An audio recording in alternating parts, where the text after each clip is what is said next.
Varun G പണിക്കരുടെ സംവിധാനത്തിൽ ഇന്ദ്രജിത്ത് സുകുമാരൻ, ബൈജു സന്തോഷ് എന്നിവർ കേന്ദ്ര കഥാപാത്രമായി വന്ന ചിത്രമാണ് ഞാൻ കണ്ടതാ സാറേ.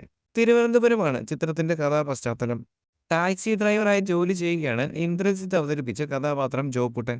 സ്വന്തമെന്ന് പറയാൻ അനിയത്തി മാത്രമാണ് ജോക്കുട്ടനുള്ളത്. നഗരത്തിലെ ക്യാമ്പസിൽ ഒരു പെൺകുട്ടിയുടെ മരണം സംഭവിക്കുന്നതും ഇതിനോടനുബന്ധിച്ച് ഒരു പോലീസുകാരന്റെ തിരോധാനവും സംഭവിക്കുന്നതോടുകൂടിയാണ് കഥ ആരംഭിക്കുന്നത് എന്ന് പറയാം.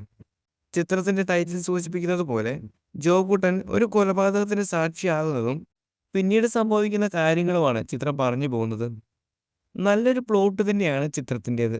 നമുക്കറിയാം, ചെറിയൊരു പ്ലോട്ട് വെച്ച് തന്നെ വിസ്മയങ്ങൾ തീർത്ത ഒത്തിരി സംവിധായകരുള്ള ഒരു നാടാണ് നമ്മുടേത്. ഈ ഒരു പ്ലോട്ടിനെ എങ്ങനെ അവർ ഉപയോഗിച്ചു എന്നതാണ് നോക്കേണ്ടത്. 2 മണിക്കൂർ താഴെയാണ് ചിത്രത്തിന്റെ ദൈർഘ്യം. ചെറിയ ചെറിയ തമാശകളൊക്കെയായി ചിത്രം മുന്നോട്ട് നീങ്ങുന്നു.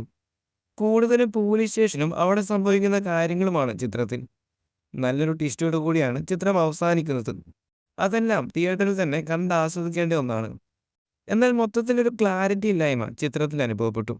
കഥാപാത്രങ്ങളെ പ്ലേസ് ചെയ്യുന്ന കാര്യങ്ങളിലാണെങ്കിൽ തന്നെയും ചില കഥാപാത്രങ്ങൾ ഇങ്ങനൊരു ആവശ്യം ഉള്ളതുകൊണ്ട് എന്നാ ഇങ്ങനൊന്ന് ഇരിക്കട്ടെ എന്ന തരത്തിലായിപ്പോയി എന്ന് പറയേണ്ടി വരും.